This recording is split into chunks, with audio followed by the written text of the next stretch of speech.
Pourquoi est-ce que vous n'avez pas participé à ce débat électoral qui est quand même un moment très important de notre vie démocratique? Ça a été la décision de la direction de notre parti, le président du parti étant notre candidat. On l'a choisi à la convention et ensuite il n'a pas pu être sur les listes électorales, donc il n'a pas pu être candidat. Et le parti aussi a décidé qu'il n'y a pas de plan B, donc le parti ne pouvait pas participer à l'élection présidentielle. Mais vous, en tant que citoyen, on aurait pu vous entendre? Ah non, mais à partir du moment où nous avons la discipline du parti et que le parti doit faire le choix par la convention, on ne pouvait pas se lever pour être candidat. Donc on ne peut pas se faire entendre à partir des organes.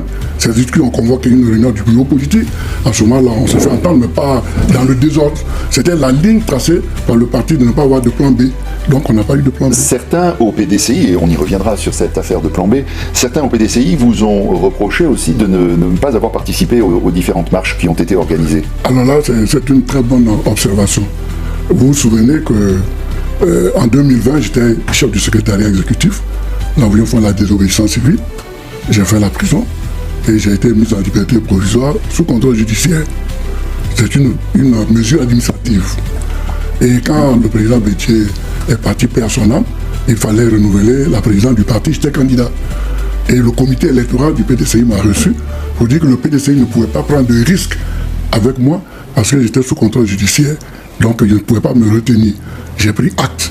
Donc moi, à mon tour, étant dans la procédure, je ne pouvais pas prendre de risques pour le PDCI en me retrouvant dans la rue. Et je l'ai signifié. C'est un échange de bons procédés. Et je l'ai signifié au président du groupe parlementaire et au président du PDCI RDA. Donc c'est celui de tout le monde. Ceux qui vous font ces reproches ont participé aux marches? Je ne sais même pas. Parce qu'il y a certains qui lancent les marches et qui se cachent. Est-ce que vous mettez au crédit, je continue sur l'élection présidentielle, est-ce que vous mettez au crédit du gouvernement le fait que cette élection se soit passée dans le calme? Bon, il y a eu quelques soubresauts, mais globalement, ça s'est passé dans le calme. Vous le mettez au crédit du gouvernement? Oui, parce que la sécurisation a été bonne. Voilà.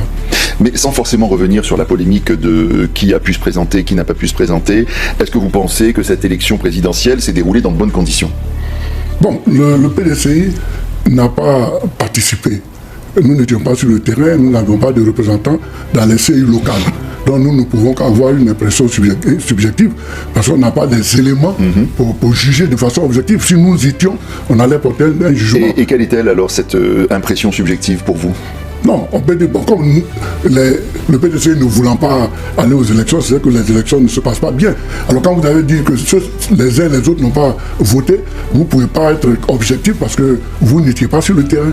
Comment vous allez apprécier? J'imagine que vous avez quand même suivi ce débat électoral. Non, il y a des zones où il n'y a pas eu élection, mais quand on fait le ratio, ça ne va pas trop loin.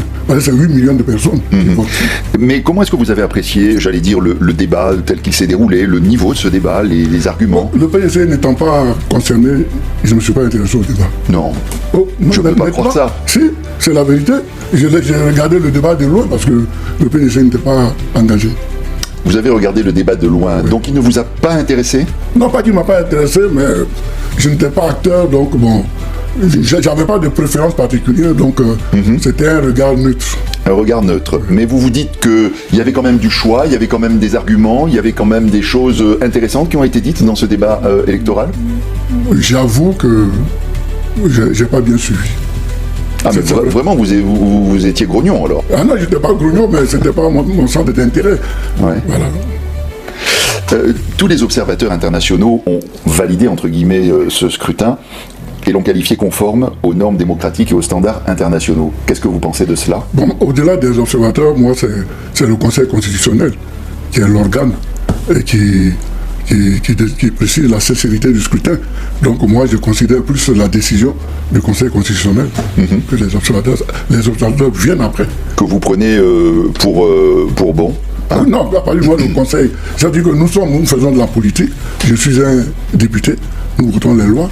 Nous avons donné des prérogatives au Conseil constitutionnel quand il prend la décision, même si elle ne nous plaît pas, mais c'est une décision qui s'impose. Donc à partir du moment où le Conseil constitutionnel a validé la sincérité du scrutin et a donné les résultats, c'est déjà un pas en avant, et puis les observateurs qui apprécient après, mais c'est bon pour le pays. Quel jugement est-ce que vous portez sur le travail de la commission électorale indépendante qui a été beaucoup critiquée? La commission électorale indépendante a toujours été critiquée. Voilà. Et la critique majeure que nous avons émise, c'est sa composition. Il y a une surreprésentation du pouvoir. Le président de la République est membre, alors qu'il devait être au-dessus. Son parti politique est membre, donc il est doublement membre. Voici un peu les critiques de base qu'on a toujours faites. Bon, maintenant, le fonctionnement de la commission, je peux dire, suivant le processus électoral depuis un certain temps, il y a une nette amélioration, surtout en communication. Voilà, le président actuel communique mieux que les présidents précédents. Et puis, ils ont donné les résultats assez rapidement, finalement. Bon, on pourrait toujours les donner assez rapidement, hein.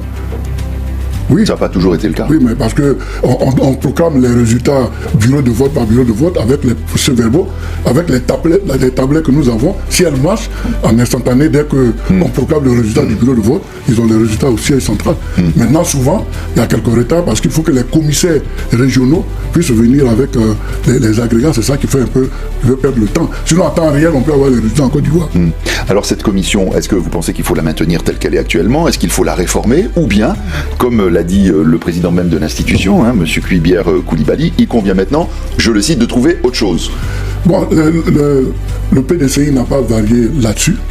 Nous avons pensé, à un moment, nous avions pensé à une réforme de la CEI, qu'elle soit apolitique. Comme au Ghana. On sort tous les partis. Comme au Ghana, c'est une CEI qui est apolitique et administrative. Et puis à côté, il y a un comité de contrôle qui est composé de partis politiques qui contrôlent le travail de la CEI. La CEI dit, bon, l'élection que nous allons organiser, voici les procédures que nous allons suivre. Et les partis politiques contrôlent ces procédures, mais ne s'impliquent pas dans l'organisation pratique. C'est un schéma que le PDCI a proposé depuis 2017. D'accord. Est-ce que vous avez un commentaire sur le taux de participation qui dépasse tout juste 50%? Bon, mais comme en Côte d'Ivoire, il n'y a pas d'obligation. Parce que dans certains pays, il faut un taux de participation obligatoire pour valider l'élection, comme en Belgique. Oui. Mais en Côte d'Ivoire, même si 2 individus votent, mais c'est valable. Donc, je pense que dans l'atmosphère, avec le boycott des principaux partis politiques, il ne fallait pas s'entendre à ce que le taux soit plus élevé que cela. Déjà 50%, je pense que c'est une prouesse. Donc, comme vous m'avez dit que vous prenez en compte la décision du Conseil constitutionnel, j'imagine que vous ne contestez pas le résultat qui a été annoncé par la Commission et qui a été validé par le Conseil. Bon, la décision annoncée par la Commission électorale indépendante, à partir du moment où elle est validée par le Conseil constitutionnel, on prend acte. Alors qu'est-ce que vous pensez de la posture de votre parti, le PDCI-RDA, qui est resté assez silencieux sur le sujet, voire légèrement réprobateur dans la bouche du président du parti, et de celle du PPACI qui, lui, a officiellement dit qu'il ne reconnaissait ni le processus électoral, ni le scrutin, ni le résultat? Je ne peux pas aller au-delà de la position officielle de mon parti. Donc ce que le président a dit, c'est la position du PDCI-RDA. Mais vous? Non, moi je n'ai pas d'opinion personnelle. Est-ce que vous trouvez que c'est normal que le parti ne reconnaisse pas de manière très ostensible le résultat? Ça n'a pas été la position du PDCI. Donc je m'aligne sur la position du PDCI. Et ça vous convient? Non, mais c'est la position de mon parti. Mais je sens que ça ne vous convient pas. Non, je ne sais pas que ça ne me convient pas, mais c'est la position du PDCI qui a fait une analyse et après qui a décidé d'avoir cette... Non, mais ça veut dire que vous êtes membre d'un parti qui ne reconnaît pas ce que vous reconnaissez, c'est-à-dire la décision du Conseil constitutionnel. Ah oui, mais ça c'est individuel. Oui, c'est vous que j'interroge. Ah oui, individuellement, je reconnais. Une fois que le Conseil constitutionnel prend une décision, je la reconnais. Maintenant, le parti politique peut faire un commentaire pour dire, bon, mais même si on reconnaît... Vous n'avez pas de commentaire sur ça? Non, je n'ai pas de commentaire sur ça. D'accord. Objectivement. Franchement. Je prends. Je prends. Monsieur Billon, au soir de l'énoncé du résultat, a eu un geste assez rare. Il a fait une déclaration pour reconnaître sa défaite et féliciter le vainqueur, monsieur Ouattara. Qu'est-ce que vous pensez de ce geste? C'est en son honneur. C'est ça doit être ça la vraie démocratie. Il a reconnu la défaite et c'est ce qu'on souhaite qu'il se passe dans une démocratie. Donc vous saluez ce geste. Il faut en féliciter. Vous attendiez-vous à un écart aussi important entre le vainqueur, le président Ouattara, qui est crédité de près de 90%, et celui qui arrive tout de suite derrière, qui est justement M. Billon, qui est à 3,07%? Oui, c'est pas étonnant parce que ça dépend de la façon dont M. Billon est parti à l'élection. D'abord en indépendant, il n'a pas participé à la convention du PDCI-RDA, il est parti en indépendance, c'est son droit, mais ensuite il a été rejoint par le CODE, qui est un gouvernement de partis politiques, Donc ça a dû gêner certains militants du PDCI qui disent, bon, à partir du moment où c'est le codé, nous on n'est pas codé. Donc il a brouillé un peu les pistes, donc le résultat ne me surprend pas. Vous avez dit il y a 2 jours dans votre territoire, à Gagnoa, que vous n'êtes pas un suiveur ou un suiviste, je ne sais pas quel est le bon terme. Néanmoins, je voudrais savoir, est-ce que d'une manière ou d'une autre, vous avez soutenu M. Billon? Non. Non, M. Billon, nous nous connaissons depuis longtemps. Nous avons fait le secrétariat exécutif, nous avons même fait des activités à Gagnoa. Mais il faut que les gens sachent que sa candidature n'est pas nouvelle. Elle date de 2020 déjà, où on avait dû le dissuader pour qu'il se retire au profit du président Bédié. Donc le président Bédié n'étant plus, c'est tout automatiquement, il a remis sa candidature. Mais je ne suis pas associé au projet ni de loin ni de près. Donc je ne connais pas les motivations, donc je ne pouvais pas le soutenir. Vous ne l'avez pas soutenu? Je ne l'ai pas soutenu. Vous avez voté pour lui? Non, je ne l'ai pas soutenu. Mais le vote est secret. Je ne l'ai pas soutenu. On peut toujours poser la question.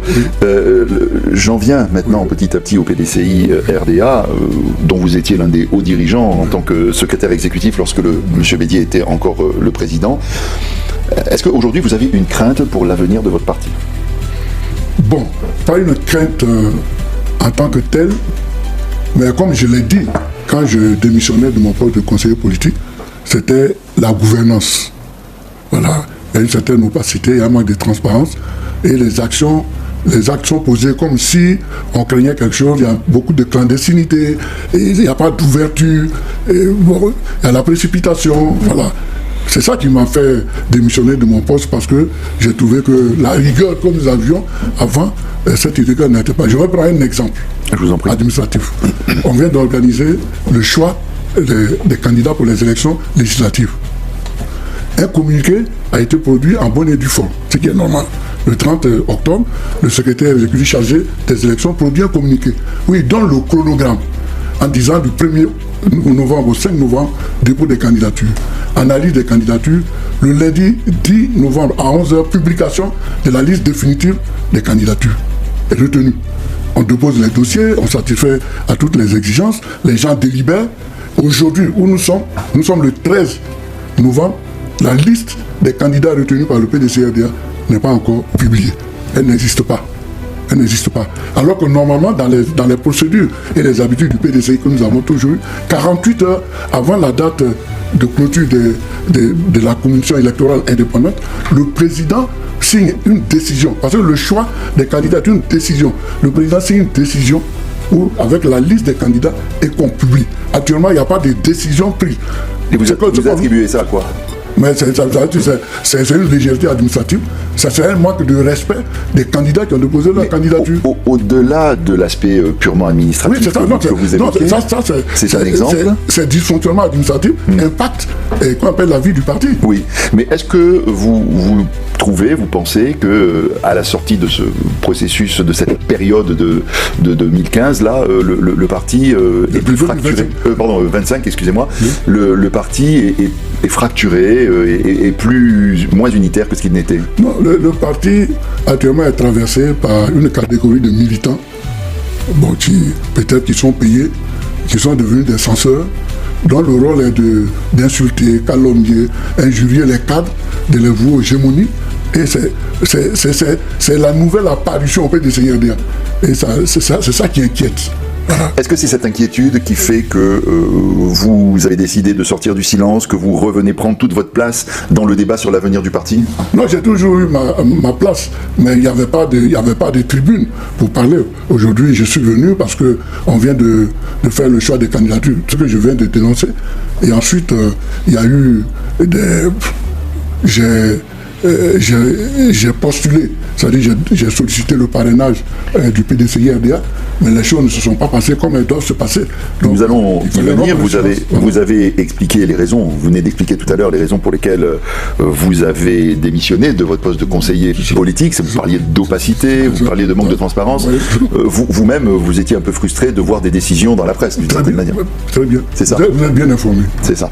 Mais les déboires que vous avez connus à l'intérieur du parti, donc on a évoqué ces deux-là, c'est-à-dire votre impossibilité de vous présenter à la présidence du parti à la fin de l'année 2023, et puis cette démission qu'on l'on vient d'évoquer. Est-ce que vous en avez conçu du ressentiment? Bon, pas de ressentiment en tant que tel, c'est la vie politique. Vous espériez peut-être plus de reconnaissance pour les bons et loyaux services? Non, c'est normal. Non, mais la reconnaissance, les militants me la donnent. Hein. Je n'attends pas la reconnaissance des dirigeants. Parce que vous savez que quand on est dans un parti politique, au niveau des dirigeants, il y a des guerres de positionnement. C'est le militant de base qui compte. Et le militant de base, me le reconnaît et ça me fait plaisir. Est-ce qu'il vous encourage? Je veux dire, est-ce que ces déboires, ça vous a désabusé ou ça vous a donné envie de vous battre? Je suis un combattant. Bien au contraire. Vous êtes un combattant. Ça me donne envie de me battre. Voilà. Alors, je voudrais savoir, qu'est-ce que vous avez pensé, j'espère que vous allez me le dire, de la stratégie de votre parti et de celle de son président avant et pendant l'élection présidentielle? Vous l'avez dit tout à l'heure, le refus du plan B, tiamourien on va dire. Est-ce que ça, c'est quelque chose à laquelle vous avez adhéré ou vous n'étiez pas d'accord avec ça? Normalement, à dire vrai, je n'étais pas d'accord avec ça parce que ce n'est pas la première fois que ça arrive. En 2000, suite au coup d'État de 99, nous sommes allés à une convention et nous avions des difficultés. Nous avions choisi le candidat officiel, c'était le ministre Bombé. Mais à côté de ça, sachant les difficultés que nous avions, parce que Bombé avait été emprisonné par le général Guéhi avant qu'on ne fasse la convention, nous avions suscité des candidatures de précaution, dont la candidature indépendante du président Bédier. Donc le PDCI est ouvert à des candidatures pour ne pas être absent. Donc c'est la première fois que le PDCI s'est enfermé de ne pas faire de candidature de précaution. Donc pour vous, malgré l'inéligibilité de son président, il aurait fallu que le PDCI participe au scrutin. Parce que le PDCI peut décider de lui-même de ne pas participer pour des raisons précises, comme par exemple en 2020, mais le PDCI ne peut pas être absent parce qu'un de ses candidats ne remplit pas les critères. Vous voyez la nuance. Tout à fait. Voilà. Mais est-ce que vous voyez un risque à la politique de la chaise vide pour le parti? Il y a un risque. Voilà, le président, vous pouvez nous a toujours enseigné qu'il ne faut pas faire la politique de la chaise vide. Parce que quand vous n'allez pas aux élections, bon, vous ne battez pas campagne, vous démobilisez vos militants. Et je pense que le président du parti a bien fait de nous demander d'aller aux élections législatives. Mais est-ce que vous ne voyez pas une contradiction entre la politique de la chaise vide pour la présidentielle et le fait que le parti s'engage dans l'élection législative un mois plus tard? Bon, ce sont deux élections différentes. Oui, mais c'est la même commission, c'est la même liste, c'est tout pareil. Ouais, bon. Vous n'avez pas tort là-dessus, mais le PDCI ne pouvait pas se permettre d'être absent. En plus, ce qui est sûr, même les partis politiques qui ont décidé de ne pas aller aux élections législatives, il y a des mutations. Il y a des anciens députés, PPACI par exemple, qui prennent d'autres appellations pour aller sous d'autres formes. Donc la chaise n'est pas aussi vide que ça. D'accord. La preuve, c'est que vous allez vous présenter, mais on va y revenir. Quel regard est-ce que vous portez sur l'action et la posture de M. Thiam, du président du parti, depuis qu'il est président, j'allais dire, et puis bon, durant toute cette période électorale où il a parlé, agi depuis l'étranger, depuis Paris? Bon, le président, il a sa méthode. Et dans nos textes, c'est clair, il faut être objectif. Le président du parti est un organe, il inspire et oriente la politique du parti. Mais cette inspiration, cette orientation doit avoir du concret. Donc c'est le bureau politique qui est l'organe de décision entre deux congrès. Et avec toute cette période que nous avons dépassée, il aurait fallu organiser un bureau politique. C'est-à-dire que sur le préparateur du président, il y a des dispositions dans nos textes qui permettent au président de ne pas être présent au bureau politique. On peut inspirer, si c'est pour inspirer, ça peut se faire de partout. Ouais, on peut inspirer de partout, mais si vous inspirez et qu'il n'y a pas d'action concrète, il n'y a pas de concertation, mais l'inspiration, l'orientation n'est pas bonne. Est-ce que vous Donc le fait d'être à l'étranger, c'est le manque d'organes de concertation. D'impulsion en fait, concrète. Voilà, concrète qui pose problème, parce qu'il inspire. Par exemple, je prends un exemple. On dit, bon, on va en une alliance avec le PPACI. La direction se lève et fait l'alliance. Non, ce n'est pas validé par le bureau politique. On ne l'a jamais fait. En août 2050, on a fait le RHDP à Paris. En août 2005. 2005. Ouais. Quand on a fait le RHDP à Paris, on est revenu pour valider par un bureau politique. Cette alliance. Cette alliance. Toute alliance a toujours été validée par une réunion du bureau politique. Et là, ça n'a pas été le cas. Voilà. Est-ce que vous diriez qu'il a commis des maladresses durant toute cette période? Non, je ne peux pas apporter ce jugement de valeur, mais il y a une insuffisance, c'est-à-dire qu'il y a une insuffisance de concertation. Voilà. Il y a des présidents du conseil. On n'a pas fait jouer son rôle au bureau politique, alors que c'était l'occasion. Le président s'est retrouvé à l'extérieur et ne pouvait pas être candidat. Tout ce que nous avions, c'était l'occasion de se retrouver pour donner une ligne de conduite. Alors il y a peut-être quelque chose qui est plus concret que le jugement de valeur que je vous demandais. Est-ce qu'il connaît bien, est-ce qu'il connaît suffisamment le parti, ses rouages, ses textes? S'il ne connaît pas le parti, il ne peut pas le diriger. Donc vous pensez qu'il le connaît suffisamment? C'est pour ça qu'il a accepté de le diriger. Vous ne voulez pas répondre à cette question? Non, je réponds. Donc, si vous ne connaissez pas, vous ne pouvez pas diriger. S'il a accepté de diriger, c'est qu'il connaît le parti. Est-ce que vous diriez que... Est-ce que vous diriez qu'il a été lésé par le pouvoir, comme il l'affirme, ou bien plutôt, comme l'a dit M. Billon, il a commis une erreur un peu fatale sur sa nationalité par peut-être manque de vigilance, et cette erreur qui a entraîné un peu tout le parti derrière? Bon. J'ai été ministre de la République. Oui. Donc j'ai des droits de réserve et nous avons posé... Ça n'a rien à voir. Nous avons posé des actes. Nous avons posé des actes. Et souvent, il y a des débats dans lesquels il ne faut pas rentrer parce que soi-même, on a posé ces actes-là. C'est par sagesse ou par prudence que vous non, c'est pas par prudence. Moi, je n'ai pas participé à ce débat. Non, c'est pourquoi je vous pose la question. Non, je n'ai pas participé à ce débat pour vous dire honnêtement aujourd'hui que je suis sur ce plateau. En 1995, j'étais membre du gouvernement. Donc, toutes les décisions prises, je suis solidaire. Et notre ministre de l'Intérieur, alors, Aimé Constant Bombé, a appliqué l'article 48 sur Jenny Komina pour l'empêcher d'être candidat à la députation. Et c'est le même article 48 que les gens ont appliqué sur nous. Et qu'on a eu l'air de découvrir. Voilà. Le PDC ne peut pas être étonné de le découvrir parce qu'on l'a déjà appliqué. Bon, donc, dans cette situation, on ne peut pas trop parler des choses, être dans un débat, parce que soi-même, on a posé des actes. C'est-à-dire qu'on a une fois géré la République, on a posé des actes et il faut les assumer. Voilà. Mais au moins, c'est assez clair ce que vous venez de dire, effectivement. Mais finalement, le score assez faible de M. Billon, donc je rappelle un peu au-dessus de 3%. Il n'a pas su mobiliser. Ouais. Son parti de base, c'est le PDCI. Si le PDCI n'est pas justement, mobilisé, c'est ce que j'allais vous dire. Si le PDCI n'a pas mobilisé, il ne peut pas avoir beaucoup de... C'est ça, on n'a pas vu, il n'a pas mobilisé les militants, il n'y a pas eu beaucoup de cadres non plus qui l'ont soutenu. Non. Donc finalement, ça donne un peu raison à la politique du parti qui disait c'est le président qui doit se présenter ou personne. Non, si M. Billon s'y était pris autrement, peut-être. Il aurait fallu faire quoi? Je vais dans une hypothèse. Qu'est-ce qu'il aurait pu faire? Non, je vais dans une hypothèse. M. Billon est candidat indépendant. Le parti ne va pas aux élections. Mais lui, il décide d'aller. Le parti est traversé par des courants. Il y a des gens qui veulent aller aux élections, mais ils sont PDCI. Ils vont se dire, bon, Billon, c'est un militant du PDCI, on va y aller. Mais il est venu surcharger sa candidature par le CODE. Donc, à partir du moment où le CODE le parraine, il y a une grande partie du PDCI qui se retire. Mais pourquoi? Non, parce qu'ils ne peuvent pas aller voter un candidat du CODE. Mais c'est militant. C'est aussi donc il aurait dû rester seul et on appelait aux militants du PDCI. S'il avait été candidat indépendant pur, je sais qu'il aurait monté, il n'aurait pas gagné malin, monté un peu plus son score. Mais en mettant parce qu'il comptait quand même, sur le terrain. Le CODE l'a plombé. Le CODE l'a plombé. Oui. Ça, c'est un slogan. Est-ce que vous trouvez que l'alliance du PDCI avec le PPACI était une bonne chose? Ou est une bonne chose? Parce que, on ne peut pas dire